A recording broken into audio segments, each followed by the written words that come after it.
17 hombres desaparecieron en menos de 2 meses, y el ejército francés lo llamó fuego de artillería. Lo llamó deserción. Lo llamó cualquier cosa menos la verdad. Porque la verdad sobre lo que acechaba en las trincheras del Camino de las Damas durante el invierno más oscuro de la Gran Guerra era algo que ningún informe oficial podía contener. Algo que ningún general quería explicar. Esto es lo que realmente sucedió. 46 soldados de la tercera compañía, Regimiento 164 de Infantería, ocupaban un tramo de trinchera en el norte de Francia que ninguna otra unidad quería tocar. No por los alemanes apostados al otro lado de tierra de nadie. No por los bombardeos constantes que hacían temblar la tierra como si el mundo mismo estuviera muriendo. No por el gas mostaza que quemaba los pulmones desde adentro. No por las ratas del tamaño de gatos que corrían sobre los cuerpos dormidos. Esas cosas, esas cosas eran simplemente la guerra. Cada hombre en el frente occidental lidiaba con ellas. Cada soldado en cada trinchera desde el Mar del Norte hasta la frontera suiza conocía ese horror cotidiano. No. Los hombres de la tercera compañía querían salir de ese sector por algo completamente diferente. Por algo que se movía a través de tierra de nadie después de que el sol desaparecía. Algo que emergía cuando la oscuridad cubría los cráteres de artillería y el alambre de púas y los cadáveres que nadie podía recuperar. Algo que no era francés, no era alemán. No era nada que perteneciera a una guerra ni a ningún otro lugar en la tierra de Dios. Los informes militares nunca lo mencionaron.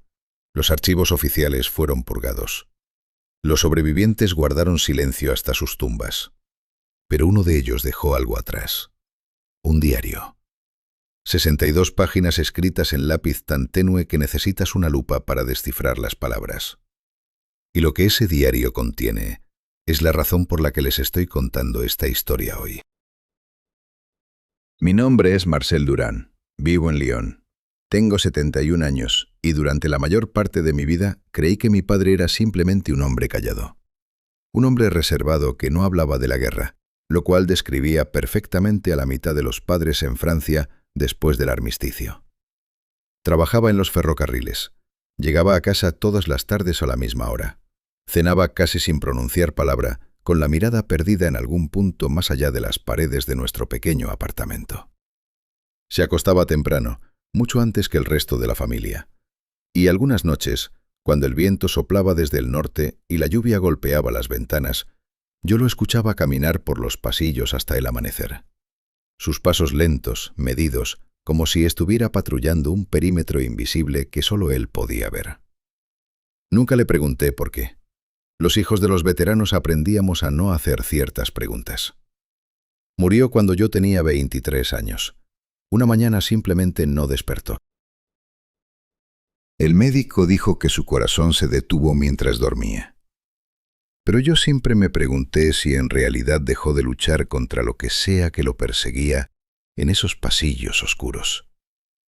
Al vaciar su apartamento semanas después del funeral, mi madre me entregó una caja de madera que ella nunca había abierto.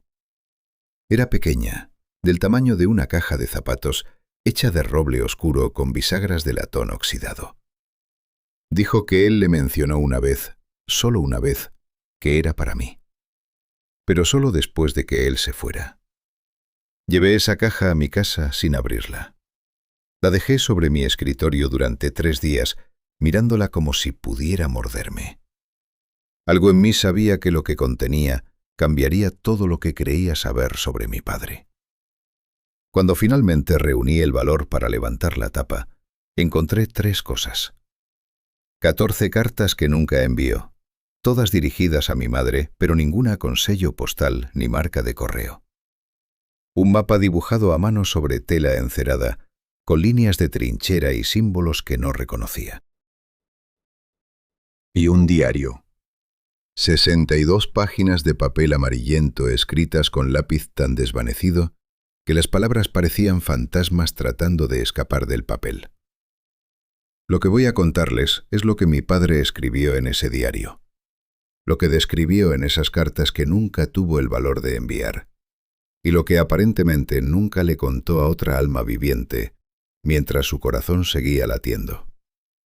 Amigos, si les interesa el misterio y el terror histórico, suscríbanse al canal y dejen su like. Esto ayuda mucho a que más personas descubran estas historias. Pasé 2 años de mi vida cruzando cada referencia del diario de mi padre con los archivos militares en los depósitos nacionales. 2 años de viajes en tren a ciudades polvorientas. 2 años de discusiones con archivistas que no querían mostrarme documentos clasificados. 2 años de noches sin dormir, comparando fechas, nombres, números de unidad. Y lo que descubrí me quitó el sueño por razones completamente diferentes. Las fechas coinciden.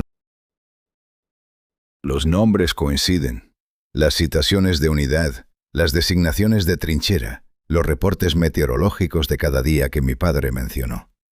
Todo lo que escribió se verifica hasta los registros de suministros que detallan cuántas latas de carne llegaron y cuántas raciones de vino se distribuyeron. Todo coincide perfectamente. Todo, excepto las partes que no aparecen en ningún registro oficial. Esas partes, bueno, alguien con suficiente autoridad se aseguró de que desaparecieran. Páginas arrancadas de bitácoras, informes con secciones censuradas con tinta negra tan espesa que ni la luz más potente puede penetrarla. Expedientes de soldados que simplemente terminan a mitad de oración, como si el resto hubiera sido devorado por algo hambriento. Mi padre, Henry Durán, llegó al sector 14 bis en la cresta del Camino de las Damas a finales de octubre, durante el último año de guerra. Tenía 20 años. Era un reemplazo. Carne fresca enviada para llenar los huecos que la ofensiva de primavera había dejado en las filas del Regimiento 164. Esa ofensiva había sido una carnicería. Miles de hombres lanzados contra posiciones alemanas fortificadas, oleada tras oleada de infantería destrozada por ametralladoras y artillería. Lo que quedaba de la tercera compañía cuando mi padre llegó era apenas un esqueleto de lo que había sido. Hombres rotos sosteniendo una línea de trinchera secundaria que nadie más quería defender. Escribió que lo primero que notó fue el silencio. No la ausencia de bombardeos, eso era imposible. Siempre había bombardeos en algún lugar del frente. El retumbar distante de la artillería era tan constante como el latido del corazón. Lo que lo golpeó fue el silencio de los hombres mismos. Venía de un depósito de reserva donde los reemplazos todavía se comportaban como seres humanos. Cantaban canciones obscenas para pasar el tiempo. Jugaban cartas apostando cigarrillos y fotografías de novias. Se quejaban de la comida, de los oficiales, del barro, de todo lo que los soldados se quejan cuando todavía creen que la guerra es una aventura temporal. Los hombres del sector 14 bis no hacían nada de eso. Se movían como autómatas. Cumplían sus tareas sin hablar. Comían sus raciones en silencio, masticando mecánicamente sin saborear nada. Y sus ojos, escribió mi padre, sus ojos eran lo peor. Ojos que habían visto algo que los había vaciado por dentro. La compañía estaba comandada por el teniente Renard, un hombre que mi padre describió como alguien que aparentaba 50 años, pero probablemente no llegaba a los 32. Sus mejillas estaban tan hundidas que podías ver la forma de sus dientes a través de la piel. Sus ojos nunca terminaban de enfocarse en quien le hablaba, siempre mirando algo justo detrás de tu hombro, algo que solo él podía ver. Tenía un hábito extraño que mi padre notó desde el primer día. Cada atardecer, sin falta, el teniente Renard se paraba en el escalón de fuego y miraba fijamente sobre el parapeto hacia tierra de nadie. No observaba las posiciones alemanas. No buscaba movimiento enemigo. Simplemente miraba hacia la oscuridad creciente con lo que mi padre describió, usando estas palabras exactas, como la expresión de un hombre observando su propia casa arder desde el otro lado de la calle. Mi padre fue asignado a una sección bajo el mando del cabo Libó, un antiguo cantero de las Ardenas que llevaba con el regimiento desde el inicio de la guerra. 3 años en las trincheras, 3 años sobreviviendo lo que había matado a miles. Libó estaba construido como un muro de piedra, escribió mi padre. Bajo, enormemente ancho de hombros, con manos tan grandes que podían abarcar el cráneo de un hombre adulto. Sus nudillos estaban cubiertos de cicatrices de su vida anterior, arrancando bloques de granito de las montañas. No desperdiciaba palabras. Cada sílaba que pronunciaba parecía costarle un esfuerzo físico, como si el habla fuera un lujo que ya no podía permitirse. La primera noche de mi padre en el sector, después de que la oscuridad cayera sobre las trincheras como una manta húmeda, Lebow lo llevó aparte. Lo miró directamente a los ojos, algo que casi ningún hombre en esa compañía hacía ya, y le dio 3 reglas. 3 reglas que debía seguir si quería sobrevivir hasta ver el amanecer. Primera regla, dijo Lebow con voz que sonaba como piedras rozando entre sí. Nunca subas sobre la línea de trinchera después de que el sol desaparezca. Por ninguna razón. No me importa si escuchas a tu propia madre llamándote desde tierra de nadie. No me importa si ves a tu mejor amigo arrastrándose herido entre los cráteres. No subes. Segunda regla. Si escuchas sonidos desde tierra de nadie que parecen habla francesa o alemana, los ignoras. No respondes. No alertas a nadie. Simplemente finges que no existen y sigues con lo que estabas haciendo. Mi padre quiso preguntar por qué, pero algo en la mirada de Lebow lo detuvo. Una advertencia silenciosa que decía que las preguntas no serían bienvenidas. Tercera regla, continuó el cabo, y esta era la más extraña de todas. Cada noche a las 10 en punto, cada hombre de la compañía vierte una ración de vino en el canal de drenaje que corre por el suelo de la trinchera. El canal que lleva el agua de lluvia y el barro hacia tierra de nadie. Mi padre no pudo contenerse esta vez. Preguntó por qué. Lebow lo miró durante un largo momento, sus ojos evaluándolo como un carnicero evalúa un corte de carne. Finalmente dijo 4 palabras que mi padre nunca olvidó. Porque nos lo ordenaron. Y eso fue todo. Fin de la conversación. Lebow se dio la vuelta y desapareció en la oscuridad del refugio subterráneo, dejando a mi padre solo con sus preguntas sin respuesta y un frío que no tenía nada que ver con el clima. Durante la primera semana, escribió mi padre, las cosas fueron casi normales, casi mundanas, si puedes llamar mundana la vida en una trinchera durante la guerra más sangrienta que el mundo había visto. La sección seguía una rutina rígida que no dejaba espacio para el pensamiento. Guardia al amanecer, cuando la niebla se levantaba de tierra de nadie como aliento de fantasmas. Guardia al atardecer, cuando las sombras comenzaban a estirarse desde los cráteres de artillería. Entre esas horas, el trabajo interminable de mantener una trinchera que la tierra misma parecía querer devorar. Reforzar paredes que se derrumbaban con cada lluvia. Bombear agua que se filtraba desde abajo como si el suelo estuviera llorando. Llenar sacos de arena hasta que tus manos sangraban y tus hombros ardían. Reparar el alambre de púas que los bombardeos retorcían cada noche. Los alemanes en las trincheras opuestas estaban tranquilos también, extrañamente tranquilos. Un disparo de francotirador ocasional que mantenía a todos agachados. Un bombardeo de mortero cada pocos días que se sentía más como un hábito que como una verdadera hostilidad. Como si ambos bandos hubieran acordado tácitamente mantener las cosas calmadas en este sector particular. Mi padre se preguntó por qué. Las raciones llegaban desde la retaguardia cada 3 días, cargadas por hombres que atravesaban kilómetros de trincheras de comunicación bajo fuego intermitente. Estos corredores de suministros eran veteranos curtidos, hombres que habían sobrevivido años haciendo el trabajo más peligroso del frente. Mi padre notó algo extraño sobre ellos.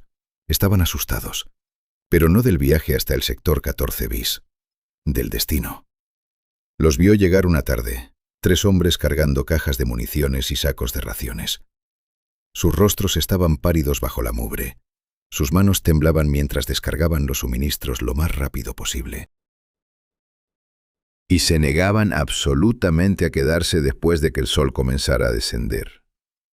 Uno de ellos, un muchacho no mayor que mi padre con ojos demasiado viejos para su cara joven, se persignó 3 veces antes de entrar al sector, y 3 veces más cuando salió casi corriendo por la trinchera de comunicación. Mi padre le preguntó a Levó sobre esto. El cabo simplemente gruñó y dijo que los corredores sabían lo suficiente para tener miedo, pero no lo suficiente para entender. Mi padre no supo qué significaba eso. Todavía no. Sexta noche. Aquí es donde el diario de mi padre cambia. Las páginas anteriores están escritas con letra clara, oraciones completas, observaciones detalladas de un joven soldado tratando de hacer sentido de su nuevo mundo.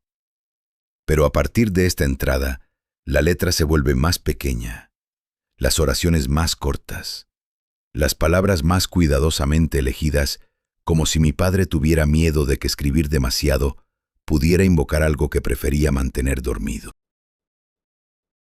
Estaba de guardia esa noche. Segundo turno, desde medianoche hasta las 2 de la madrugada. Las peores horas, cuando la oscuridad es más profunda y el frío se mete en los huesos, sin importar cuántas capas lleves. Cielo despejado por primera vez en semanas. Media luna colgando sobre tierra de nadie como un ojo entrecerrado. La temperatura apenas sobre el punto de congelación, el aliento visible en pequeñas nubes que desaparecían rápidamente en la noche. Desde su posición en el escalón de fuego, mi padre podía ver aproximadamente 80 metros de tierra de nadie antes de que el terreno descendiera hacia el campo de cráteres. 80 metros de alambre de púa retorcido, cadáveres a medio enterrar que nadie podía recuperar, y tierra tan destrozada por los bombardeos que parecía la superficie de la luna. A las 12:40 de la madrugada escuchó algo. Al principio pensó que era un hombre herido. Un sonido bajo que venía desde el campo de cráteres, quizás a 60 metros de distancia. No era exactamente un gemido. No era exactamente habla. Era algo entre ambas cosas. Un sonido que su cerebro no podía clasificar en ninguna categoría conocida. Su entrenamiento le decía que debía reportarlo inmediatamente.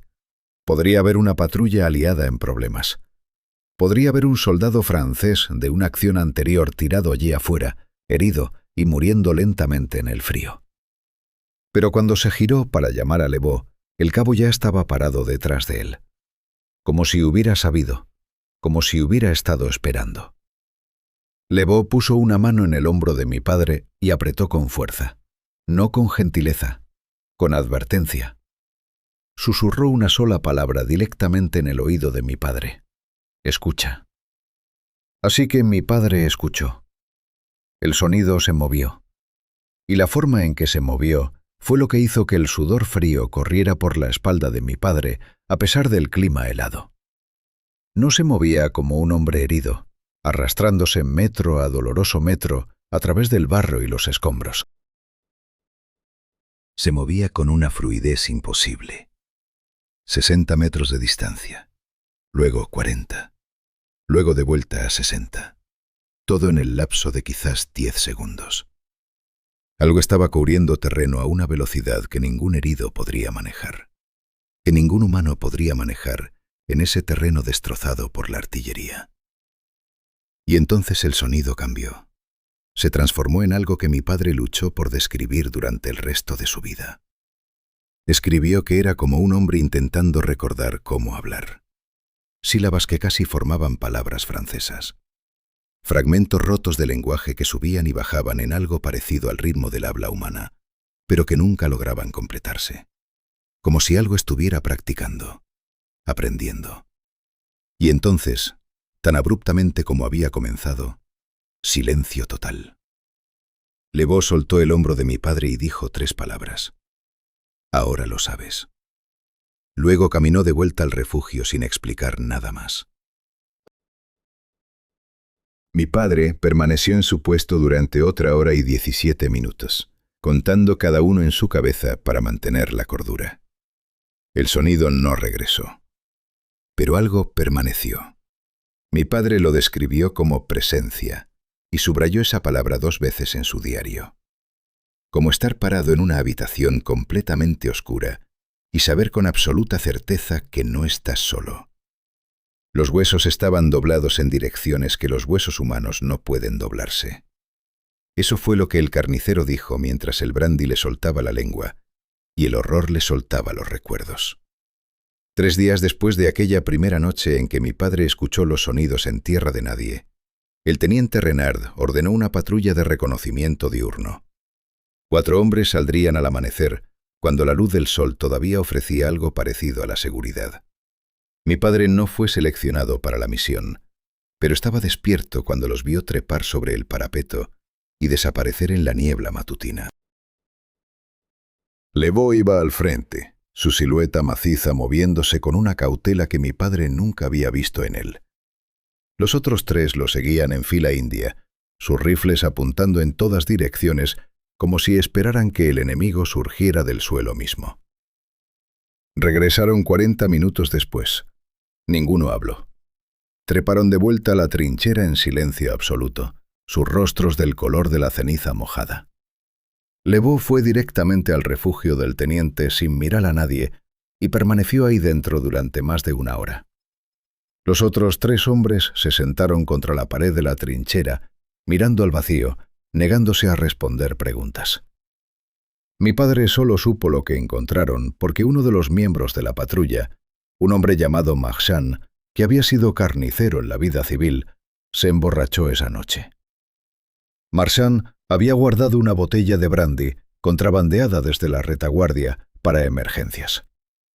Aparentemente, ver lo que vio esa mañana calificaba como emergencia. Le contó a mi padre en susurros entrecortados que habían encontrado una patrulla alemana de reconocimiento.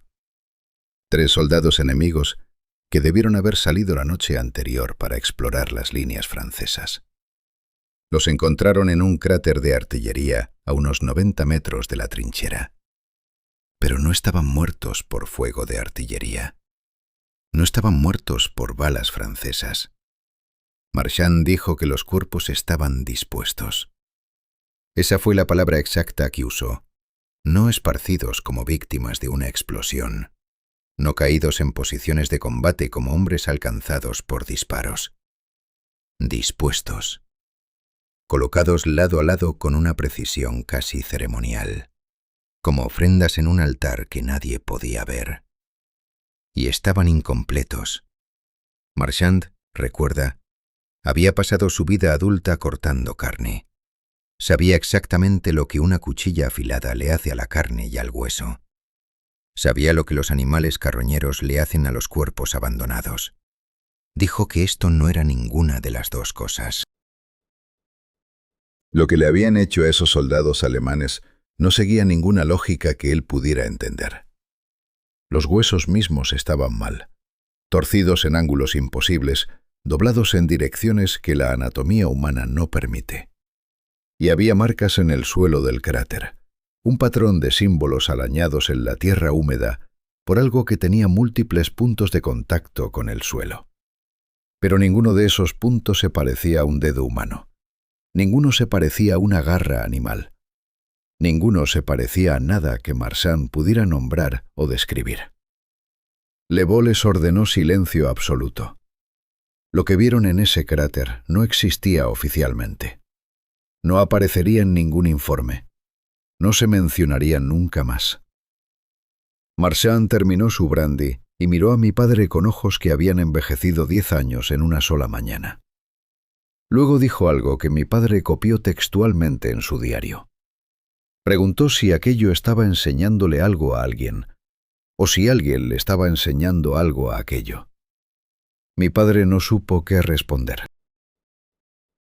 10 días después de la patrulla, un hombre llamado Beaumont cometió el error que todos temían.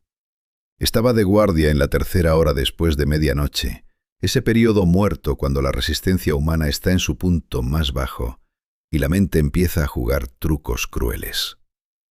Beaumont era un granjero de Normandía, un hombre tranquilo de manos grandes y pocas palabras que extrañaba a su familia más que a nada en el mundo. Tenía una fotografía de su hermano menor que guardaba en el bolsillo de su chaqueta, sobre el corazón. Su hermano había caído en Verdún el año anterior. Nunca encontraron el cuerpo. Esa noche, según contaron los testigos después, Beaumont escuchó algo desde tierra de nadie. Una voz llamándolo por su nombre. No su apellido ni su rango, su nombre de pila. el nombre que solo su familia usaba. ¿Y la voz?, dijo Beaumont más tarde cuando todavía podía hablar. La voz era exactamente igual a la de su hermano muerto. Exactamente igual. Cada inflexión, cada tono, cada pequeña peculiaridad del habla que hace que reconozcas a alguien sin verlo. Beaumont se levantó sobre el parapeto antes de que nadie pudiera detenerlo. Su cuerpo se movió por instinto, respondiendo al sonido de un ser querido en peligro. Los hombres más cercanos reaccionaron apenas a tiempo.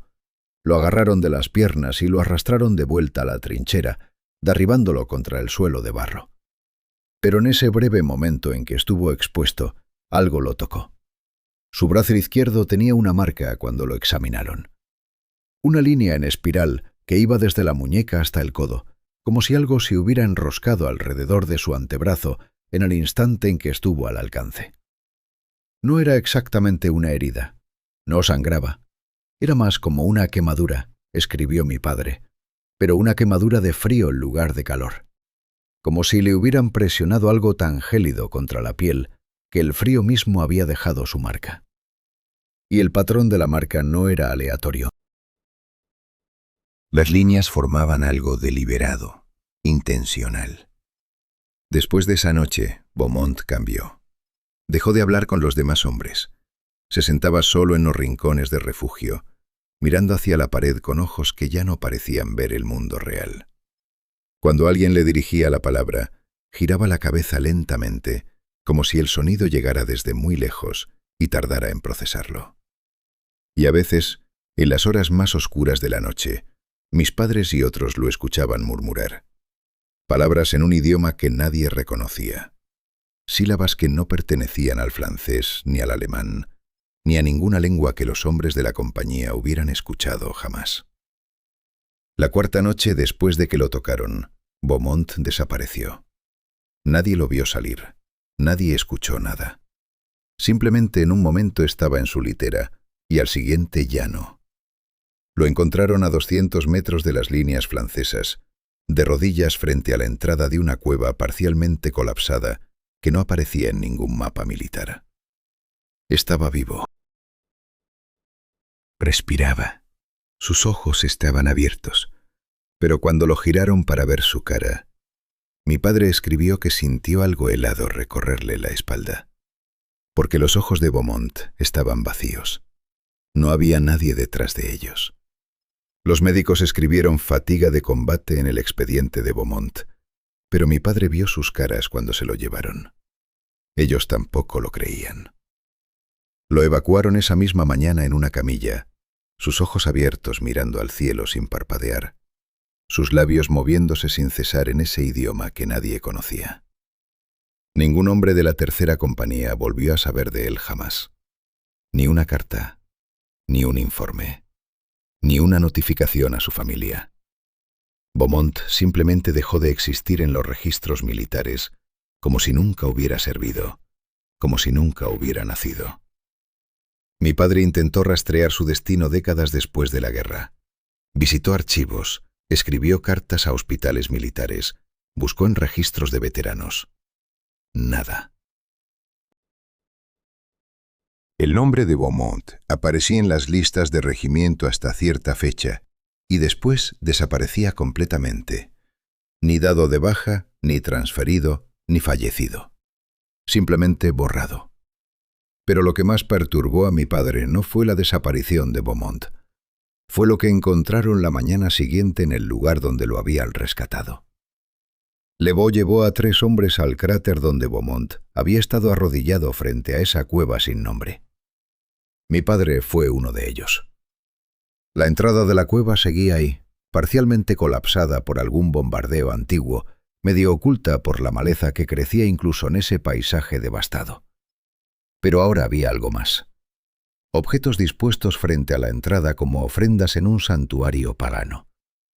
Un casco alemán con el interior completamente cubierto de símbolos tallados, no grabados con herramientas, sino arañados con algo que había dejado surcos profundos en el metal. Los símbolos no pertenecían a ningún alfabeto que mi padre reconociera. No eran letras alemanas, ni francesas, ni rusas, ni de ningún idioma europeo. Eran formas que parecían anteriores a la escritura misma, curvas y ángulos que hacían daño mirar demasiado tiempo. Junto al casco había un fragmento de piedra del tamaño de un puño. Cuando Levó lo levantó con cuidado, vieron que tenía barro incrustado en grietas diminutas, y dentro del barro, más símbolos. Los mismos símbolos que habían visto en el casco, en el cráter donde encontraron a los alemanes, en los patrones arañados en la tierra húmeda de Tierra de Nadie. Mi padre copió esos caracteres en su diario con un cuidado meticuloso. Cada línea, cada curva, cada ángulo.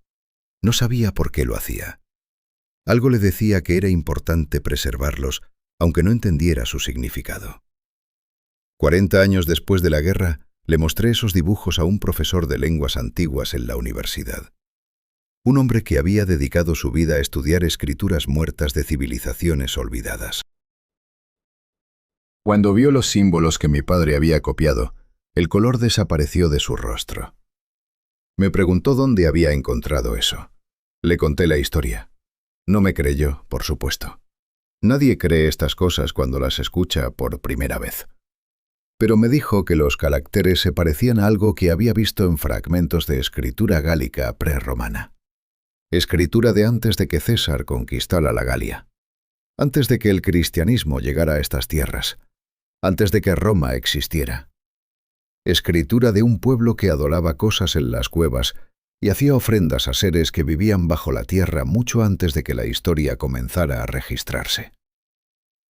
El tercer objeto fue el peor.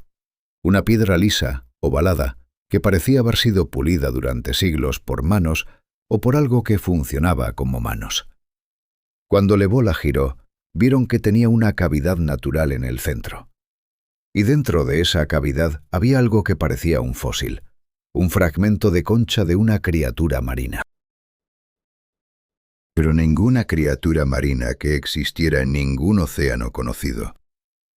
La forma estaba mal. Las proporciones eran incorrectas.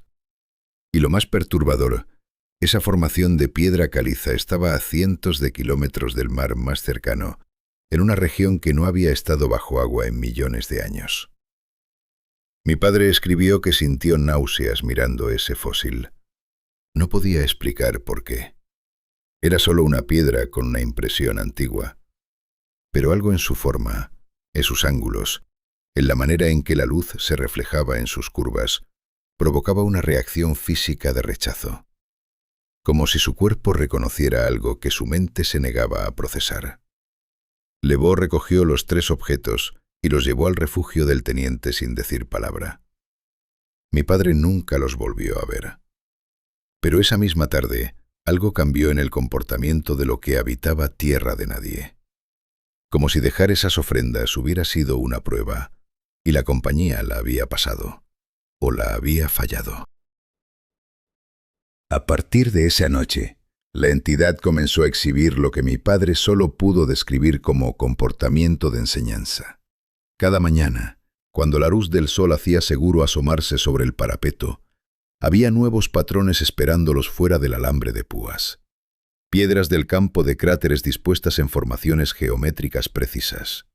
Fragmentos de equipo militar, tanto francés como alemán, organizados en secuencias que parecían seguir una lógica incomprensible. Y huesos. Huesos de los muertos que yacían en Tierra de Nadie desde hacía meses.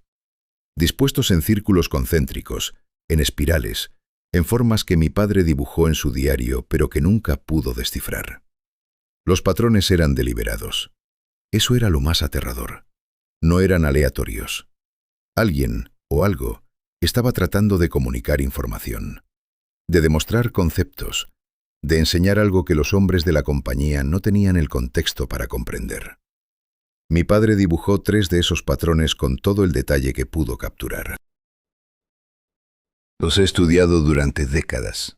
He mostrado copias a matemáticos, a arqueólogos, a expertos en simbolismo antiguo. Nadie puede decirme exactamente qué significan. Pero todos coinciden en una cosa. Son sistemáticos, progresivos. como las páginas de un libro de texto escritas para estudiantes que no saben que están siendo educados. Y entonces llegó la noche en que dejó de quedarse afuera. La vela se apagó sin que nadie la soplara. Mi padre dedicó 4 páginas completas a lo que sucedió esa noche, más que a cualquier otro evento en todo el diario. Y cuando leí esas páginas por primera vez, entendí por qué caminaba por los pasillos de nuestra casa hasta el amanecer, por qué nunca dormía con las luces apagadas, por qué a veces lo encontraba sentado en la cocina a las 3 de la madrugada, mirando hacia la puerta como si esperara que algo entrara. Estaba en el refugio secundario, un agujero excavado en la pared de la trinchera donde cabían 4 hombres apretados. Los otros 3 de su sección dormían, o al menos fingían dormir. Mi padre estaba despierto, leyendo una carta de su madre a la luz de una vela. La carta hablaba de cosas normales: la cosecha de ese año, el perro de la familia que había tenido cachorros, los vecinos que preguntaban por él.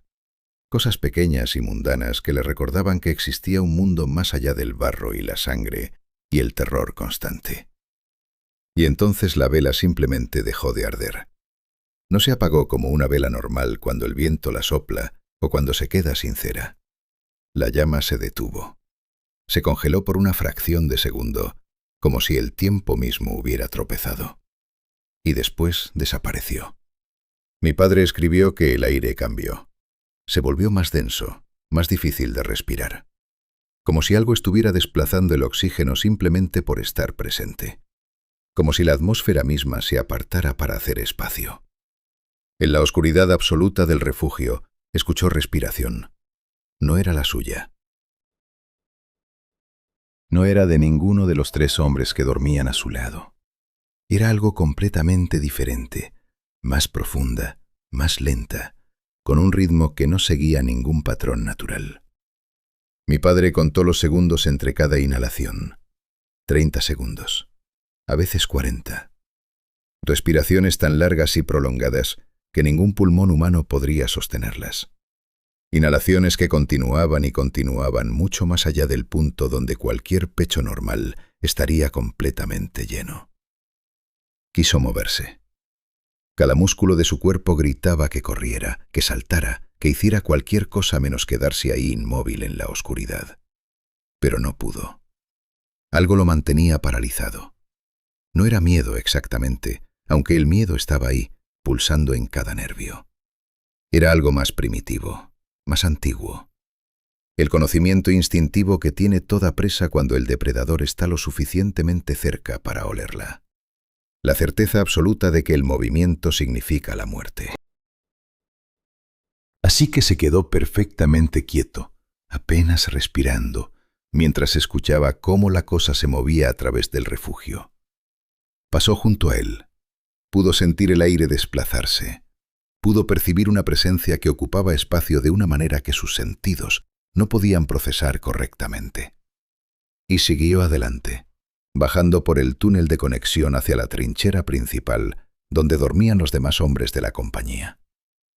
Mi padre escuchó cómo se movía de litera en litera, de refugio en refugio.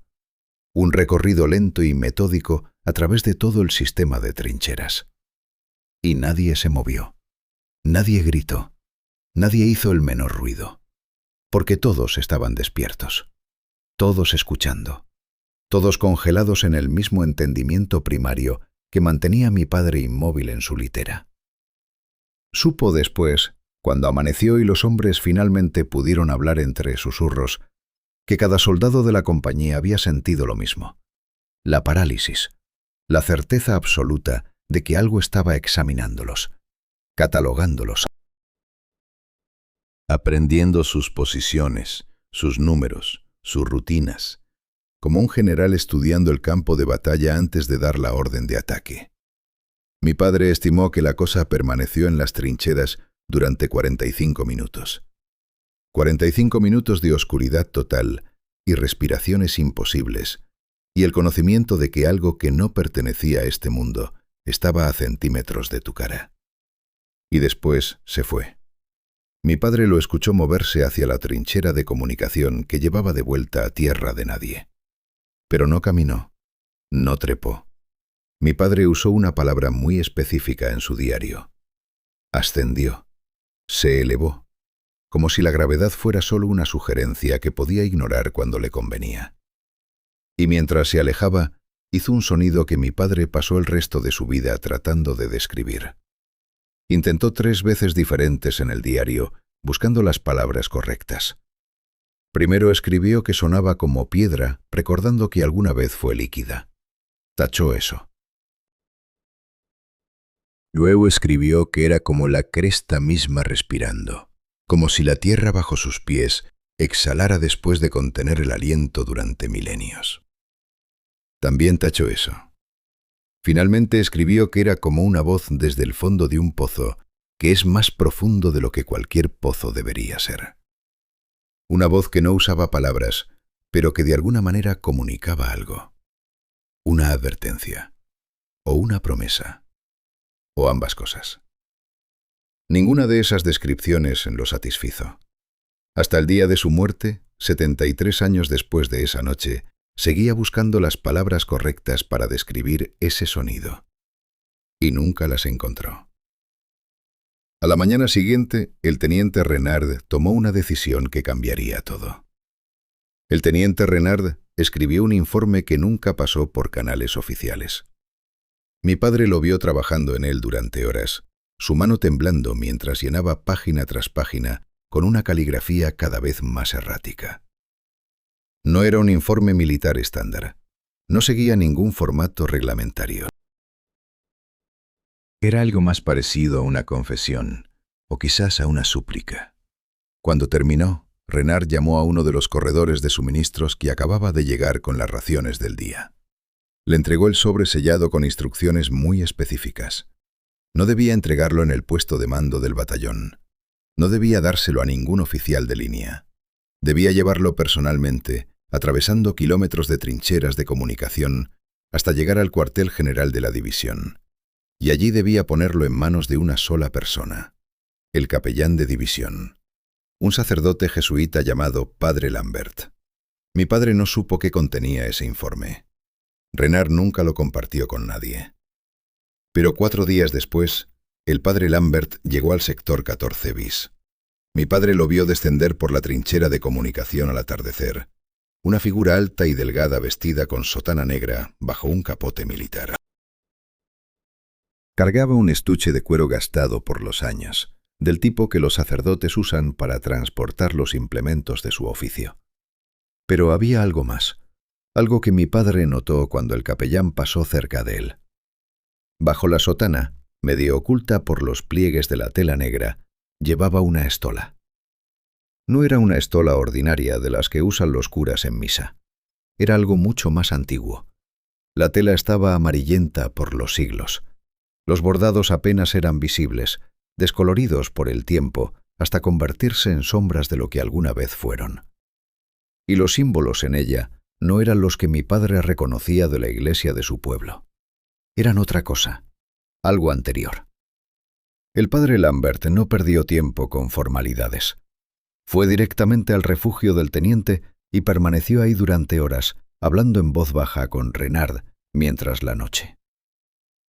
El teniente Renard no durmió después de esa noche. Mi padre lo vio al amanecer, sentado en su refugio con papel y pluma, escribiendo un informe que no pasaría por los canales oficiales. Sus manos temblaban mientras formaba cada palabra. Sus ojos tenían la mirada vacía de un hombre que ha aceptado algo terrible. Cuando terminó, llamó a uno de los corredores de suministros que habían llegado esa mañana. Le entregó el sobre sellado con instrucciones muy específicas. No debía ir al cuartel general del regimiento. No debía entregarlo a ningún oficial militar. Debía llevarlo directamente al capellán de división, un sacerdote jesuita llamado Padre Lambert, que estaba estacionado a 15 kilómetros detrás de las líneas.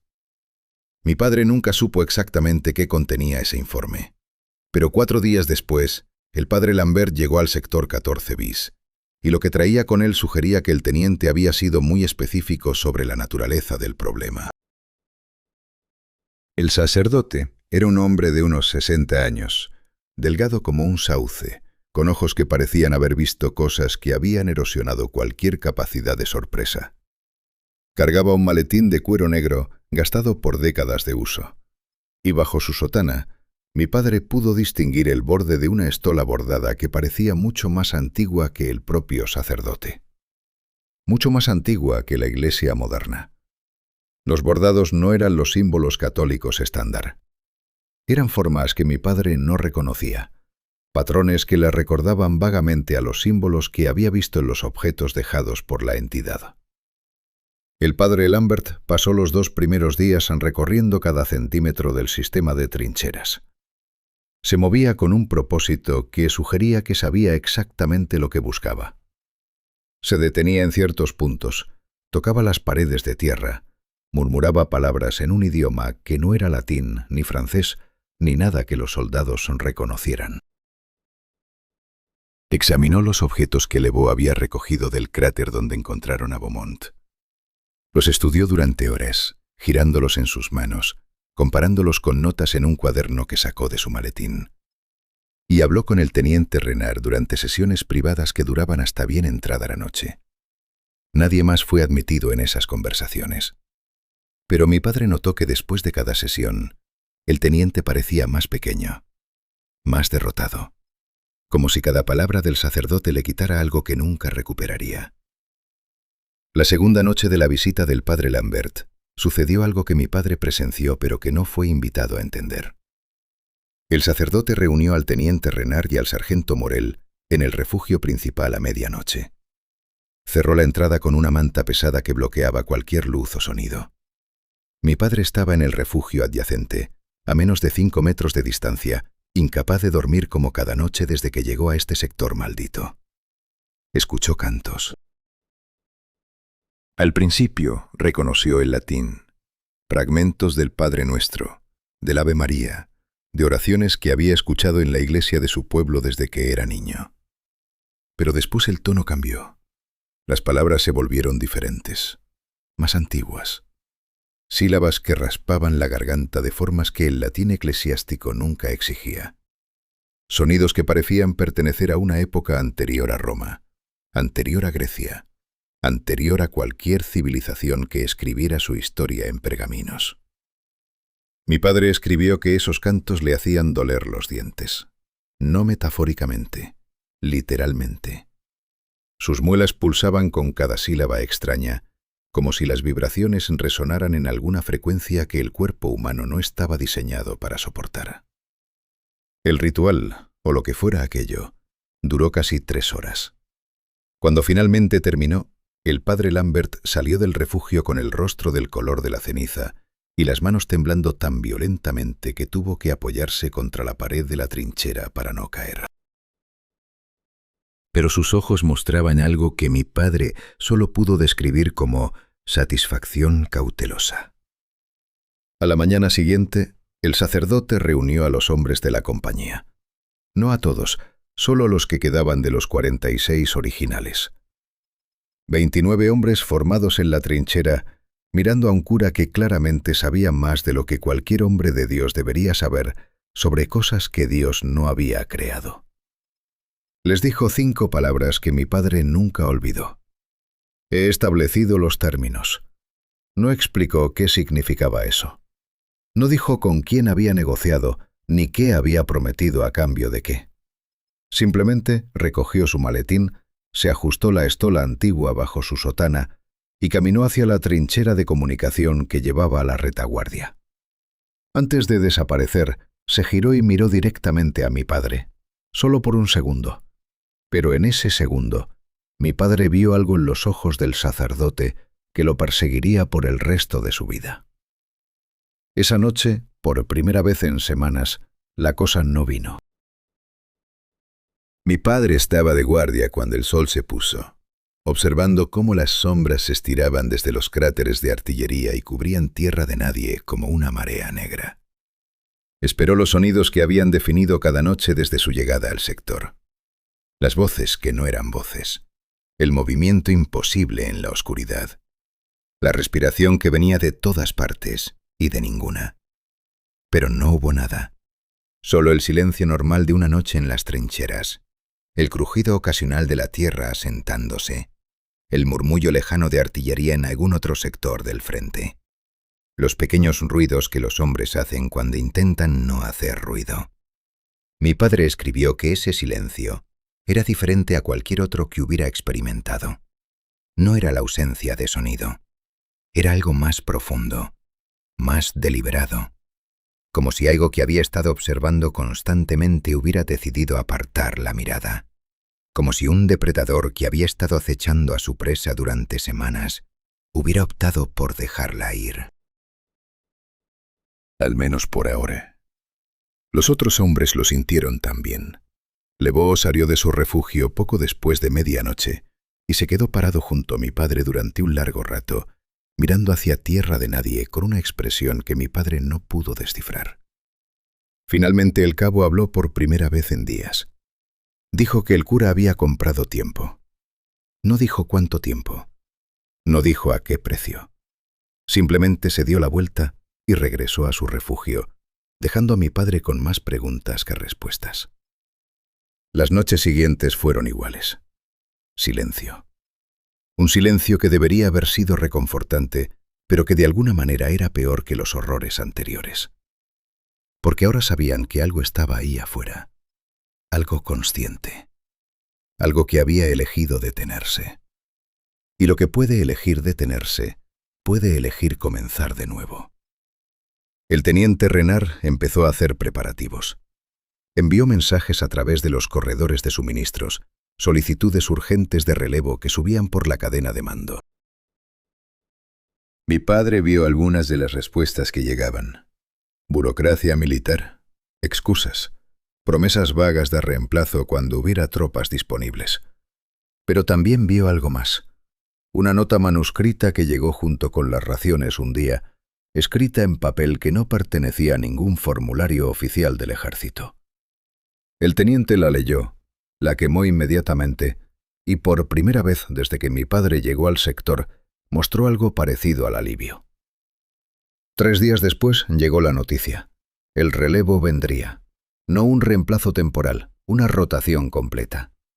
La tercera compañía sería retirada del sector 14 bis y enviada a un sector tranquilo en la retaguardia. Otro regimiento tomaría su lugar. Mi padre debería haber sentido alegría.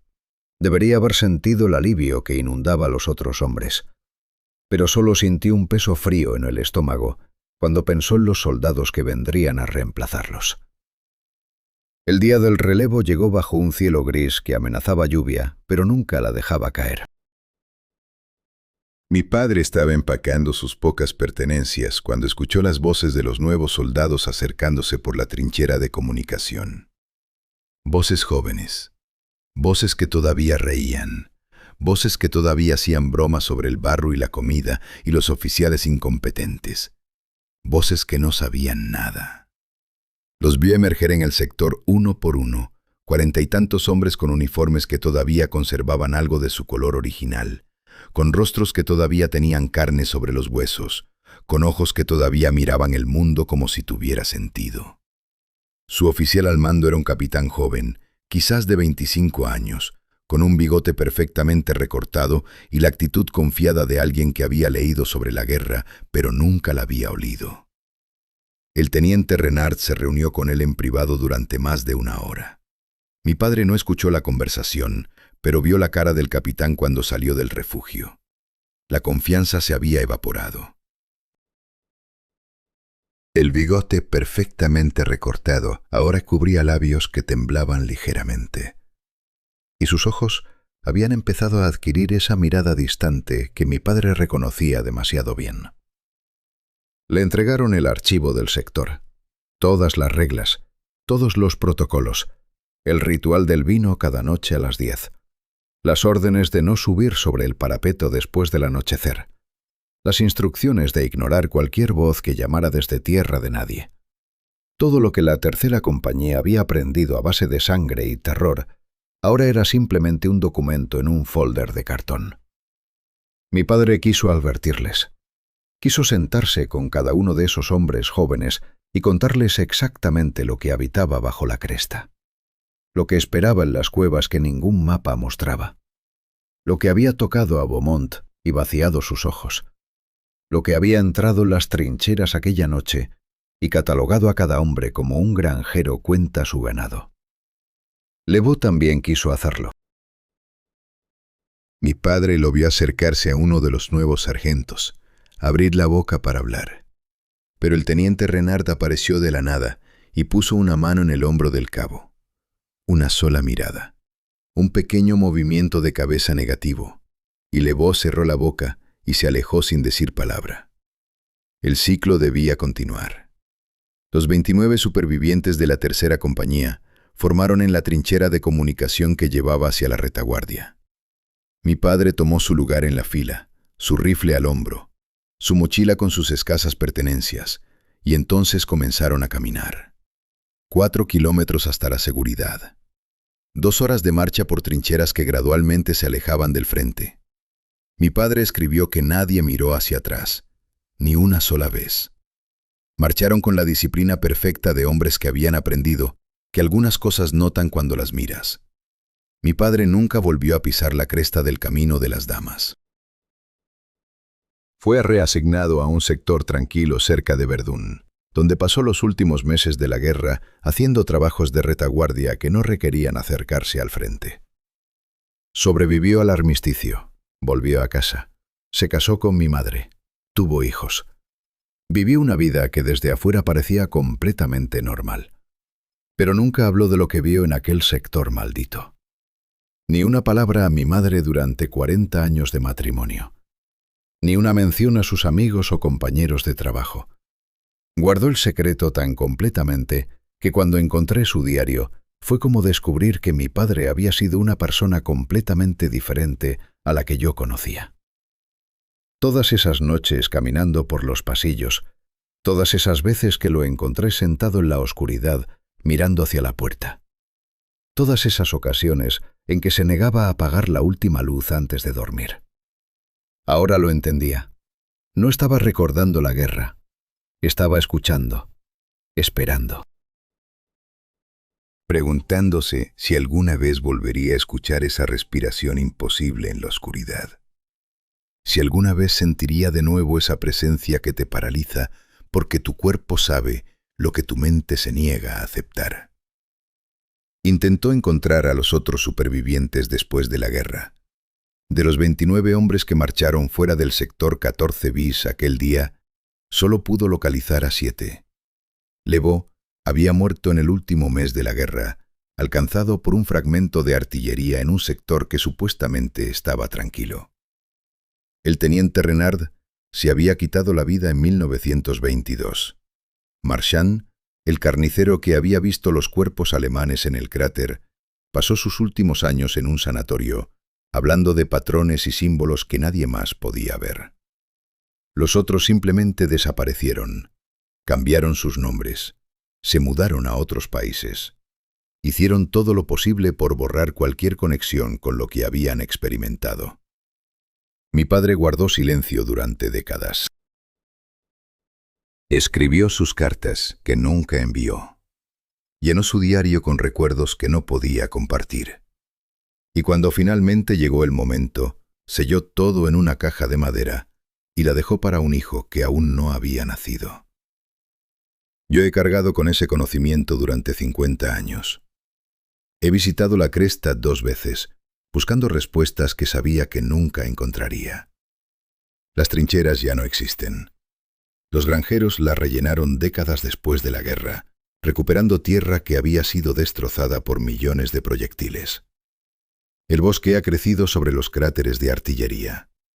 Los huesos de los soldados que nunca fueron recuperados descansan bajo campos de trigo y girasoles que los turistas fotografían sin saber lo que hay debajo. Pero las cuevas siguen ahí. Las canteras de piedra caliza que perforan la cresta como venas en un cuerpo enfermo. Los locales todavía no se acercan a ciertas entradas, no después del anochecer. No nunca. Hablé con una anciana en un pueblo cercano durante mi segunda visita. Tenía más de 90 años, con ojos que habían visto 2 guerras mundiales y todo lo que vino después. Cuando mencioné al vigilante de la cresta, No me preguntó a qué me refería. No mostró confusión ni sorpresa. Simplemente asintió lentamente con la cabeza y dijo algo que he recordado cada día desde entonces. Estaba aquí antes de la guerra. Estará aquí después de todos nosotros. Su abuela le había contado historias, y la abuela de su abuela antes que ella. Historias sobre algo que vivía en las cuevas bajo la cresta, algo que despertaba cuando la sangre empapaba la tierra, algo que se alimentaba no de los cuerpos, sino del miedo, del sufrimiento, de la concentración de terror humano que la guerra vertía en aquella tierra, como los soldados vertían su vino en los canales de drenaje cada noche. Los excursionistas modernos reportan cosas extrañas en esas cuevas. Turistas que se desvían de los senderos marcados y encuentran pasajes que no aparecen en ningún mapa. Túneles que van más profundo de lo que la geología de la región debería permitir. Y sonidos. Sonidos que suben desde las profundidades. Respiraciones que no siguen ningún ritmo natural. Voces que casi forman palabras, pero nunca terminan de hacerlo. Tengo 71 años. Mi padre murió hace medio siglo. He contado su historia porque él nunca pudo hacerlo. Porque algunas verdades necesitan ser dichas, aunque nadie las crea. Porque hay lugares en este mundo que guardan secretos más antiguos que la memoria humana. Y la cresta del Camino de las Damas es uno de ellos. Guardo el diario de mi padre en la misma caja de madera donde él lo dejó. Nunca hice copias. Nunca lo vendí a ningún periódico ni lo mostré a ningún investigador. Algunas cosas están destinadas a ser cargadas, no exhibidas. Mi padre lo cargó en silencio durante toda su vida. Yo lo he cargado durante la mía. Quizás ese también sea parte del protocolo. Quizás el silencio sea la ofrenda más antigua de todas. Esta historia nos enseña algo que preferimos olvidar. Que hay cosas más antiguas que nosotros. Cosas que no entendemos y que quizás nunca entenderemos. Y que a veces la única forma de sobrevivir es saber cuándo quedarse quieto y cuándo no mirar atrás.